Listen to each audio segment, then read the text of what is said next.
açucareira. Sociedade Mineira. Ou Sociedade Aurífera, como queira, tá? Parece estar errado, mas não está. Ela é branca e escravista. Isso não se altera, né? Como a gente já viu. A Sociedade Açucareira, ela é litorânea. Litorânea. Mas o povoamento é rural. Povoamento rural. Já a mineira, a sociedade é interiorana.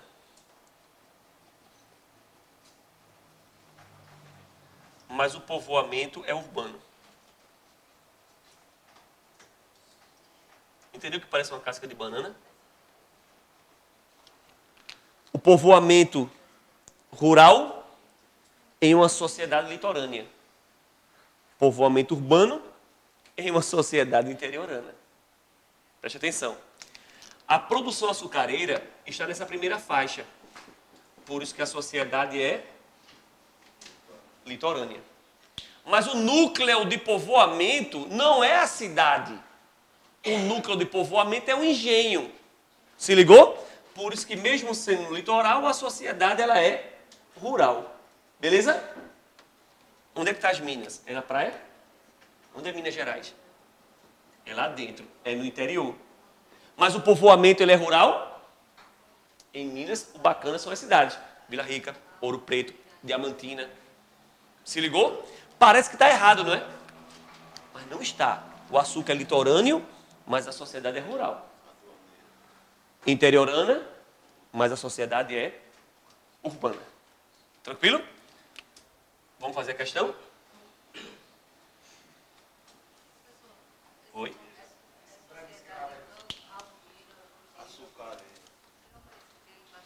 Litorânea. Açucareira. Vamos lá para a questão? Identifique as características da sociedade açucareira do século XVI e XVII e da sociedade mineradora, marcando X ou Y na coluna direita. X na açucareira e Y na mineradora. Aristocrática e elitizada. Poxa, as duas são, né? As duas são. Mas tem uma particularidade aí, viu? A aristocracia é rural. A aristocracia é dono de terra. Especificamente vai ser na sociedade rural. É açúcar. Mas peraí, daqui a pouco eu explico. Eminentemente urbana. Aí eu já resolvi. A urbana quem é? É a mineira. Y. Patriarcal e escravocrata. Poxa, podia ser qualquer uma das duas, né? Paternalista e agrícola. Opa, já resolvi, é X. Maior mobilidade social. O que é mobilidade? É sair de uma classe a outra. Quem mais pode sair da classe? A rural ou a urbana? Urbana. Beleza? Aqui surge uma classe comerciante bem grande, viu? Menor número de escravos, até a gente podia contestar. Mas e diversificado o setor médio, beleza. Aí é Minas. Beleza? A patriarcal e a escravocrata, se a gente está dizendo que a quantidade de escravos é menor na mina, poderia ser colocado açucareira. Tá? Não entendi. Burgueses, comerciantes. Comerciante, porque nem está na classe rural, nem está no escravo. É a classe média. É X, que seria açúcar. Beleza? Por isso foi a letra A. Ficou X, Y, X, X, Y, Y. Concorda? De boa, pessoas? Alguma dúvida aí?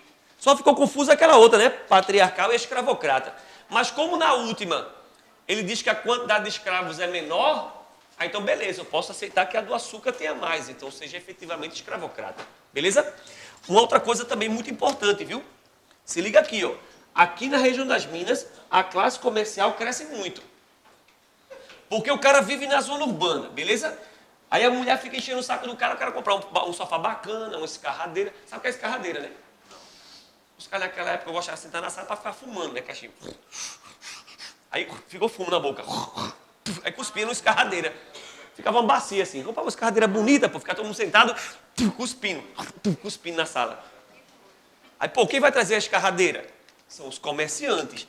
Aí os caras que vinham do litoral para a região das Minas. Então a classe média, que é a classe comercial, cresce muito nesse período.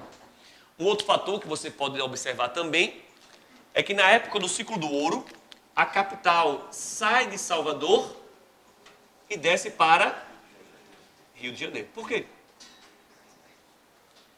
Para ficar mais próximo do ouro. Beleza? E vai ficar no Rio de Janeiro até quando, hein? A capital? Até JK, quando ele construir Brasília, né? Ele entrega Brasília em 61. Beleza? Confrontando-se a conjuração mineira e conjuração baiana. Eita, boy, não está errado, não. O nome não é Inconfidência Mineira? Tanto Inconfidência quanto o termo conjuração significam a mesma coisa. Conspirações. Elas são pensadas, mas não são colocadas em prática. Tanto a Inconfidência quanto a conjura não acontecem. Caraca, boy, enforca um Tiradentes sem ele ter feito nada? É. Na realidade ele fez. Não chegou a agir, mas ele pensa. Preste atenção, viu? Assim, ele foi um dos maiores bodes expiatórios da história da humanidade. Mas também não pode se tirar a responsabilidade dele, não. Ele vai assumir boa parte dessa responsabilidade. Vou explicar por quê. Quando você pega uma questão como essa, que tem aí, as questões geralmente vêm comparar a Inconfidência Mineira da Conjuração Baiana. E você tem que entender quais são as diferenças e semelhanças entre elas. Tranquilo? Inconfidência, vou abreviar, tá? Mineira, de 1789. E a Conjura Baiana. Alguns textos a chamam também de Conjura dos Alfaiates. Já ouviram esse termo? Líderes da Conjuração Baiana eram alfaiates. Então, por isso que às vezes vem como Conjura dos Alfaiates. Tá? Preste atenção. Elas são separatistas, quer dizer, são revoltas que querem a independência do Brasil, tá? São revoltas republicanas, querem a proclamação de uma república. Lembra que o Brasil fica independente, mas a gente continua como monarquia, não é? Só vamos virar república em 89.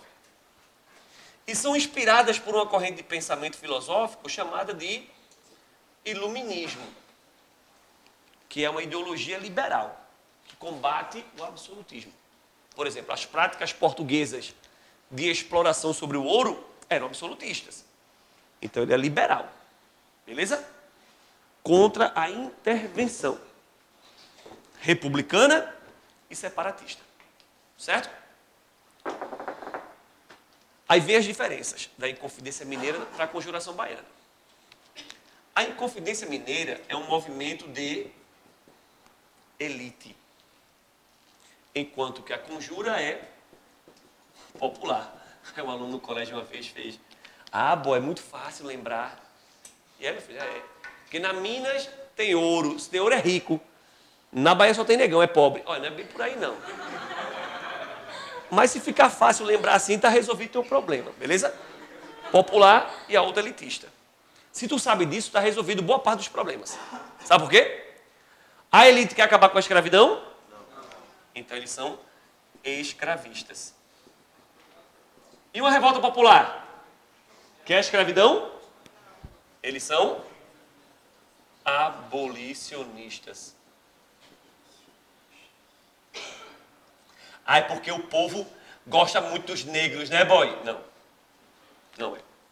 Imagine uma sociedade escravista. Você conseguiria arrumar um emprego em uma sociedade escravista?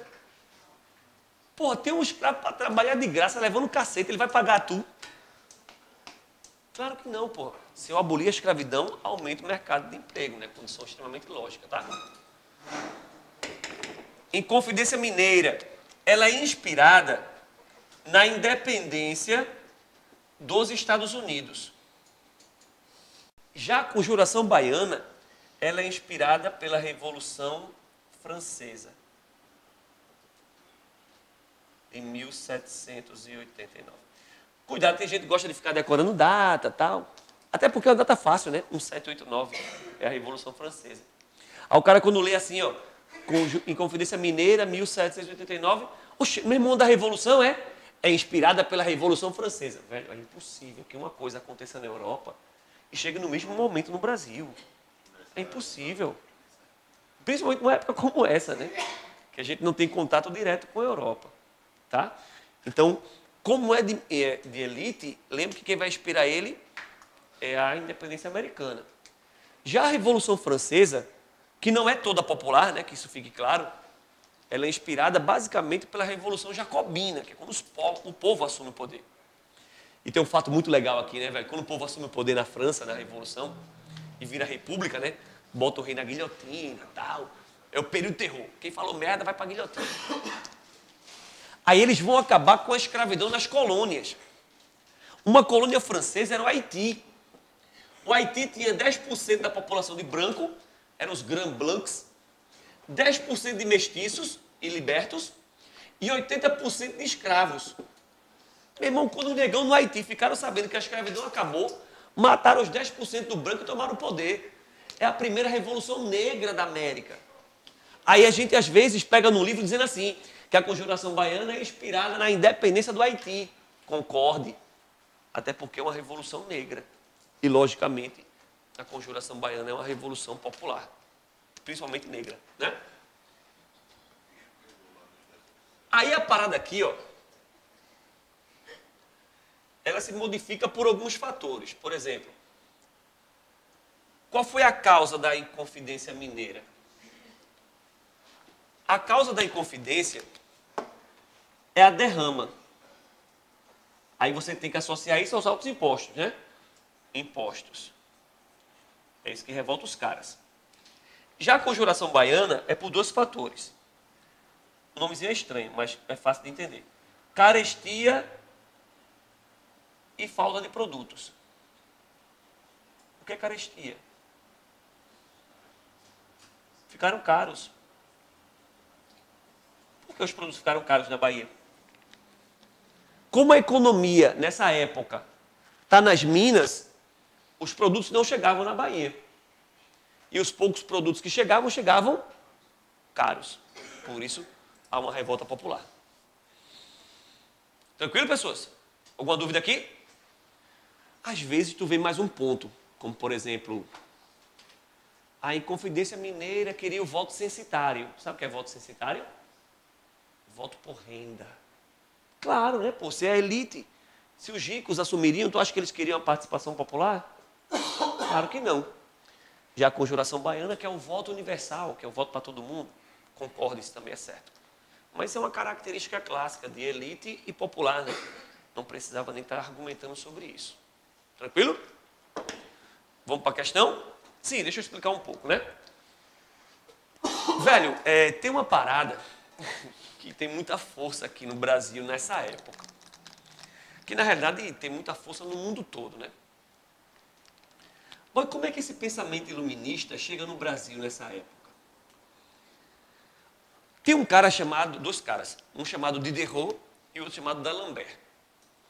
O iluminismo, tem vários nomes do iluminismo. Voltaire, Montesquieu, René Descartes, John Locke, vários filósofos iluministas. Iluministas vêm de luz, e luz vem de sabedoria, tá? Tanto que o cara que não tem conhecimento é chamado aluminum, que é sem luz, tá? Pois bem, como era difícil, velho, propagar, né, o pensamento nessa época, porque você lançava um livro e às vezes as pessoas tinham acesso ou não ao livro. Aí Diderot e d'Alembert decidiram criar um livro chamado A Enciclopédia, ou La Encyclopédie. Acho que vocês lembram de enciclopédia, velho. Todo mundo aqui é um pouquinho mais velho, né? Não tem nenhum novinho, não. Enciclopédia como a Barça, né, que é a mais famosa, é uma compilação de livros, é uma compilação de estudos, me perdoem. Esse daqui tinha 33 volumes. Aí tinha, por exemplo, Descartes, tinha um livro dele, tinha uma teoria, o que ele pensava. Aí tinha John Locke, o que ele pensava, suas características. Montesquieu, o livro, suas características. Então, é como naquela época, né, que a tia da escola passava pra gente um trabalho, né? Faça um trabalho de ciências sobre célula. Aí não tinha internet, porque com a internet hoje o moleque copia até a propaganda da loja americana e bota no trabalho. Naquela época você procurava uma enciclopédia. Letra A, avião, aeronáutica. B, bacia, baleia, bactéria. C, célula. Aí o cara pegava aquele negócio que mãe comprava no começo do ano, era de plástico assim. Não era? Fazia de hidrocor bem bonito. Trabalho de ciências. Né? Numa folha de papel pautado e transcrevia tudo. A enciclopédia ficava mais fácil de divulgar o pensamento iluminista. Como os filhos dos mineiros eram ricos, eles iam estudar na Europa, em Paris, em Londres. Aí lá ele se deparava com o iluminismo. Quando ele voltava de férias para o Brasil, aí ele ia se encontrar com o pai e os amigos do pai em um lugar chamado maçonaria. Bom, mas o que é a maçonaria? Não sei, que eu não sou maçom. Se você procurar na internet, vai dizer um monte de coisa, né? Que toma sangue de gente, que faz sacrifício humano. Cada um que cria uma teoria, né? Tem um monte, velho, de teoria. Olha, a que eu mais aceito, foi na época da universidade, a gente discutia sobre isso. Um professor chegou a dizer assim, olha, eu também não sou maçom, também não sei. Mas o que se relata para grande público é que a maçonaria é um local para homens onde se discute filosofia, política e tal. Eu prefiro fazer isso na mesa de um bar do que ficar fazendo tudo isso escondido, com hierarquia, sem ninguém saber o que está acontecendo. Eu prefiro ir no bar, falando putaria lá. Velho, se essa é a função da maçonaria, está resolvido. Como é que essa parada se propaga tão rápido?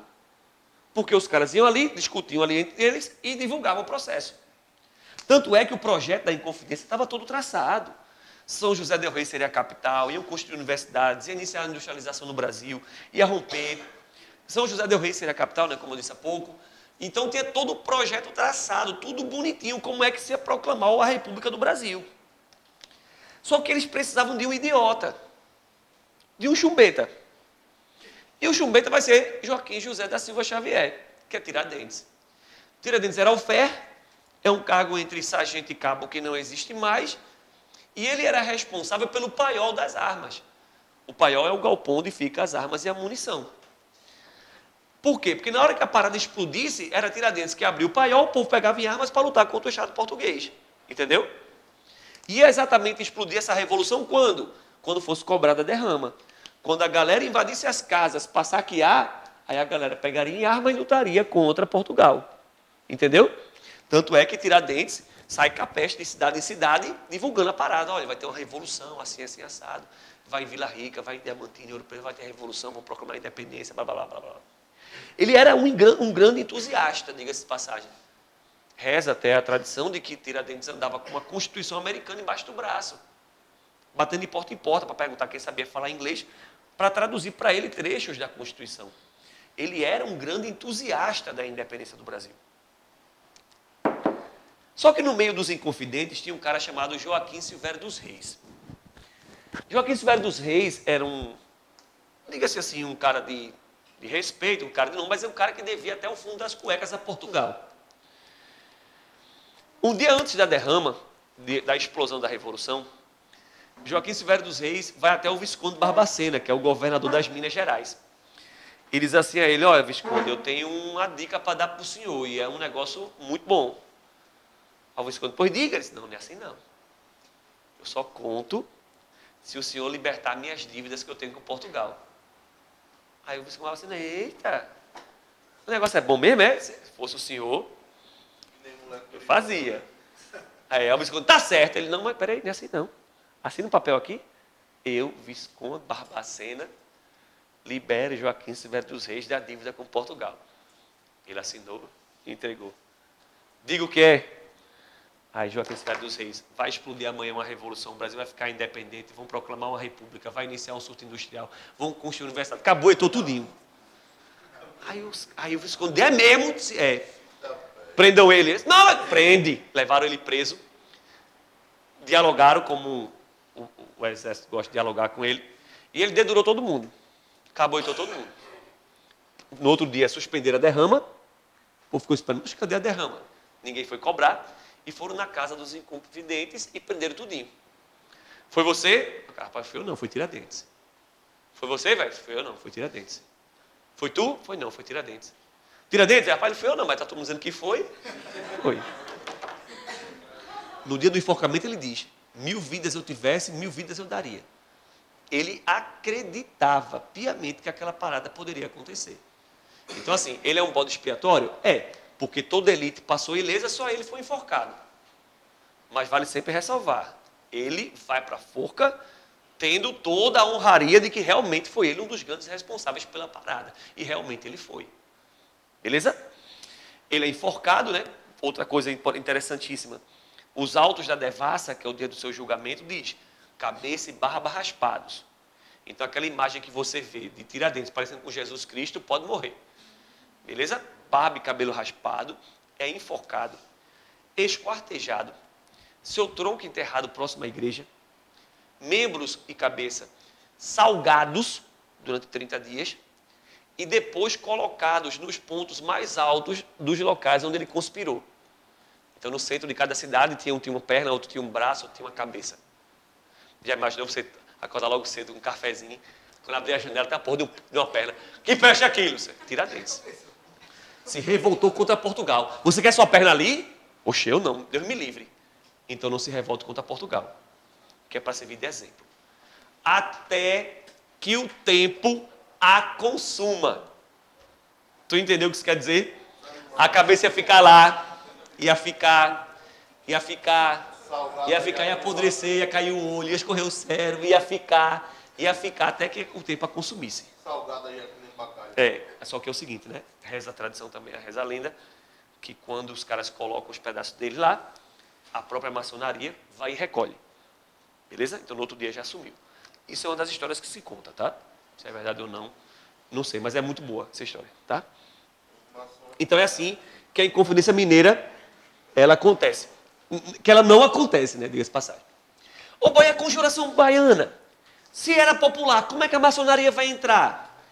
A maçonaria entra por conta de um cara chamado Cipriano Barata. Ele era médico e jornalista.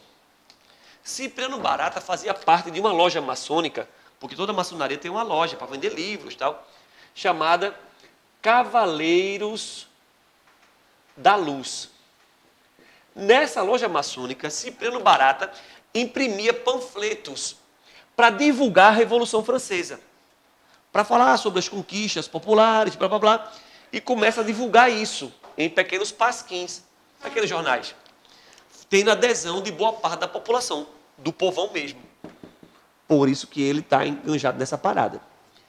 A diferença aqui é que os conjurados, eles não tinham muita organização.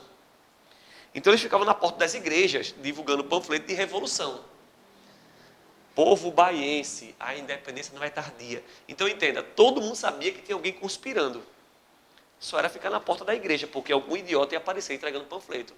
Foi o que as autoridades fizeram. As autoridades prenderam os caras. Todo mundo foi enforcado, porque todo mundo era do povo. Só Cipriano Barata que não foi, porque era elitizado. Cipriano Barata, ele é degredado. Só que ele foge do degredo. Ele sai da Bahia e vai para Pernambuco. E em Pernambuco ele participa daquela revolução de 1817. Aquela que vai dar nossa emancipação política. Então ele ainda vai participar de outras revoluções. Porque ele não foge, não é expulso. Ele é expulso do Brasil, mas ele foge da expulsão, diga-se assim. Tranquilo? Então aqui é um pouco mais simples de entender, porque a forma desorganizada na divulgação é que acaba com a parada. Só que as questões, quando você pega, geralmente elas tendem a comparar uma com a outra. O que é que elas querem? Olha o que diz a nossa sétima. Confrontando-se a conjuração mineira e a baiana, ocorridas durante o período colonial brasileiro, pode-se afirmar que a A Conjuração Mineira apresentou um caráter mais popular. Opa! Falso. A Conjuração Mineira e a Baiana foram idealizadas, respectivamente, por uma elite intelectual enriquecida, boa, e um grupo de ricos comerciantes. Falso. Ambas apresentaram seu ideário político, pontos idênticos. Beleza, né? Tem algumas coisas assim. Devido à situação colonial comum à área mineradora e ao Nordeste brasileiro. Não era comum a situação aqui não, ó. Era bem diferente, né? A Conjuração Baiana apoiou-se em bases populares e teve implicação mais social do que as políticas, devido à participação de alfaiates no conflito. Pode marcar aí pessoas, letra D de dado. De boas? Vamos para a oitava. Dá para a gente fazer aí uma introdução, tá? Antes de terminar. Oitava da peneira. Vamos lá? Então, século XIX, né? 1808. A nossa próxima questão versa sobre o século XIX, que naquela linhazinha do tempo que eu passei aqui, você pode colocar ela logo após as revoltas separatistas. Logo após o ciclo do ouro. Aí você coloca assim, uma setinha, bota período joanino, que vai de 1808 a 1820. Já no finalzinho lá daquela linhazinha do tempo que a gente traçou, tá? Período joanino. Tem essa nomenclatura de joanino por conta de um carinha chamado Dom João. Dom João, na realidade, ele não era rei de Portugal, não, tá? Ele é príncipe regente. Sabe o que é um regente, né? É um cara que governa enquanto o rei está impossibilitado. No caso de Dom João, a mãe dele, Dona Maria Louca, como o nome diz, era louca, né? E não podia governar. Não que loucos não governem, né? A gente vê aí o que nós temos de presidentes. Mas, vamos lá. Que época é esta, boy? De 1789 até 1799, está acontecendo a Revolução Francesa. Olha como ela é agitada, velho. São 10 anos de Revolução Francesa, cara. 10 anos. E esse período todo se conclui com Napoleão Bonaparte, quando ele dá um golpe chamado Golpe do 18 Brumário. A Era Napoleônica. Napoleão, quando assume, ele vai de 1799 até 1814, quando é derrubado na Batalha de Waterloo. Napoleão tinha um grande inimigo, que era a Inglaterra. E Napoleão, diga-se de passagem, ele tentou invadir a Inglaterra. Não foi uma vez só, não. Diversas vezes. O problema é que a Inglaterra tinha a maior frota naval que o mundo já viu. Napoleão tinha o maior exército na terra. Mas no mar quem mandava era a Inglaterra. Como Napoleão percebe que não pode, né, não consegue entrar na Inglaterra, ele diz assim, já que eu não vou conseguir destruir fisicamente a Inglaterra, eu vou esgotar ela. Como? Vou proibir todo mundo na Europa de negociar com os ingleses. Oi, quem negociar com a Inglaterra, eu vou invadir. Os caras, oxe, de boa, porra, a gente é teu brother. Só que Dom João, no caso Portugal, devia até o fundo das cuecas à Inglaterra. Aí Napoleão disse, e aí, Dom João? Ele disse, não, pô, sou teu brother. Aos ingleses, e aí, Dom João? Ele disse, não, pô, sou teu brother. E fica naquela, ó, cozinhando os dois lados. Quando Napoleão percebe que Portugal vai pender para o lado da Inglaterra, decide invadir Portugal. Só que ele não tem como chegar em Portugal. Se ele for pelo mar, a Inglaterra vai defender, né? Ele tem que ir por terra. Só que no meio do caminho vai ter a Espanha. Aí ele vai conversar com Fernando VII, que é o rei da Espanha. Fernando, deixa eu passar. Se Fernando diz que não, Napoleão invade. Se ele diz que sim, Napoleão invade. Então, é confiar. Aí Fernando diz, Napoleão, tu vai passar mesmo? Vou, pô. Eu passo, invado Portugal e a gente racha as colônias portuguesas. Aí Fernando, tá certo, é o Tratado de Fontainebleau. assina com a Espanha, quando Napoleão atravessa, derruba Fernando VII. Aí chega a notícia, Dom João acode que está vindo a coroa portuguesa. Junta os panos de bunda, sai naquela pressa, sai, bora, bota tudo nas carruagens, sai todo mundo correndo. Aí diz que Dona Maria louca, a carruagem virada na bobônica correndo. Ela, calma, porra, senão o povo vai pensar que a gente está fugindo. Em 1808, a coroa portuguesa foge para o Brasil. Quando chega aqui no Brasil, e assim, por que a corte portuguesa fugiu? Fugiu com medo de Napoleão. Concordo, não está errado. Mas entenda que a gente fugiu porque a gente tinha rabo preso com a Inglaterra. Porque se Portugal não dependesse da Inglaterra, a gente tinha ficado de boa. Mas como a Inglaterra era uma grande aliada de Portugal, os portugueses decidiram fugir para não bater de frente com o maior exército que o mundo já viu, que era o exército napoleônico. Então, quando chega aqui, há uma série de modificações no Brasil. Por quê? Porque a corte portuguesa está aqui e a Inglaterra vai ter que receber privilégios. Porque não ajudou a gente?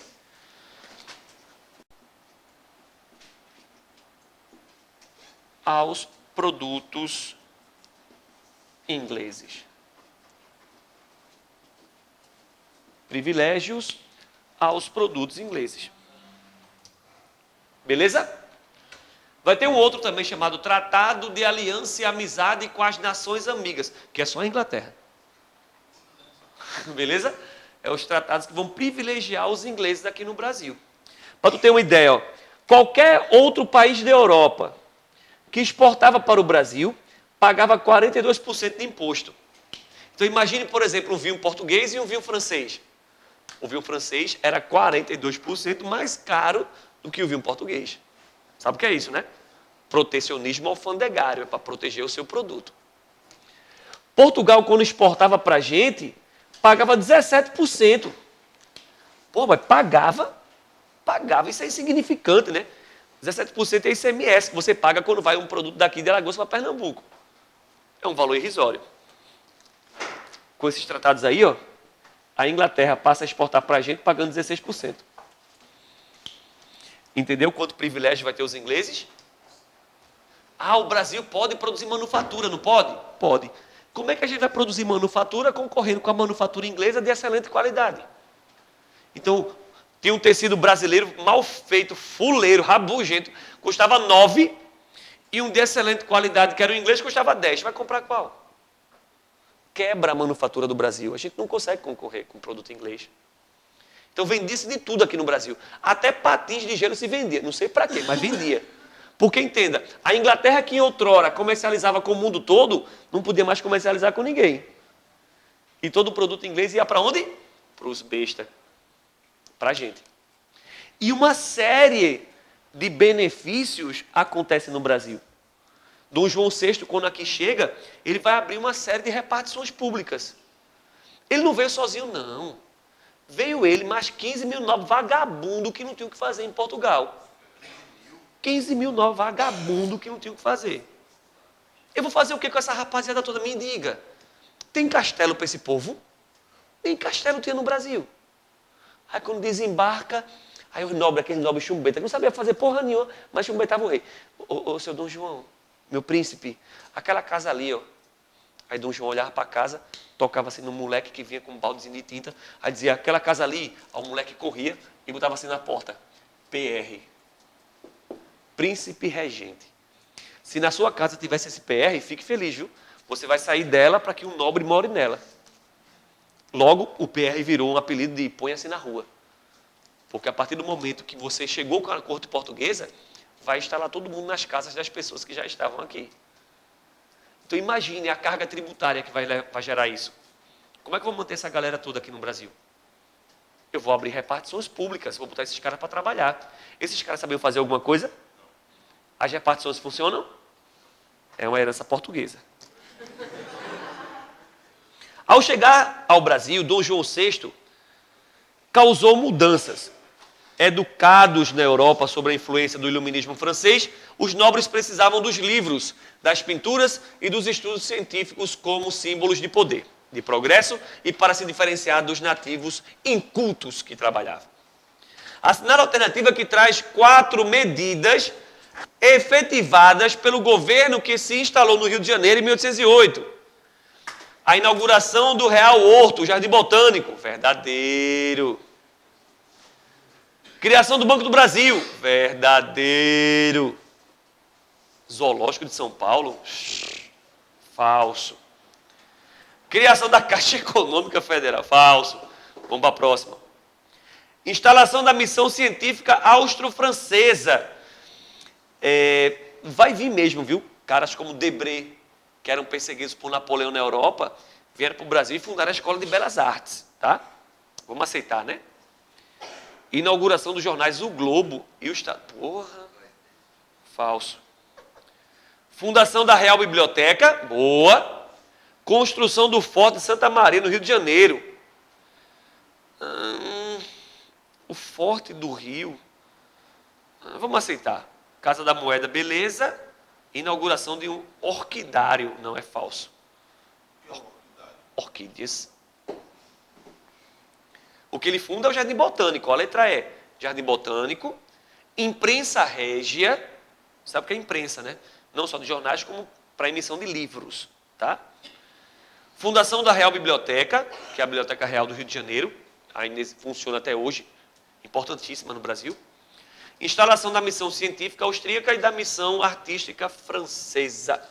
Marca para mim, letra E. Você pode colocar ainda aí a Casa da Moeda, que era o que tinha antes, e a gente passou por cima. E o Banco do Brasil, também são fundadas nesse ano. Tanto é que em 2008 tinha uma propaganda do Banco do Brasil. Banco do Brasil, 200 anos com você. Em 2008. Falei 5 vezes, mas besteira. Beleza? Então a chegada da corte portuguesa traz para a gente aqui uma série de mudanças. Tranquilo, meu povo? Nosso próximo encontro, eu concluo a fase de colônia proclamando a independência e a gente divide as 3 fases. Império, regência, primeiro reinado, regência, segundo reinado. Tranquilo? Dúvidas?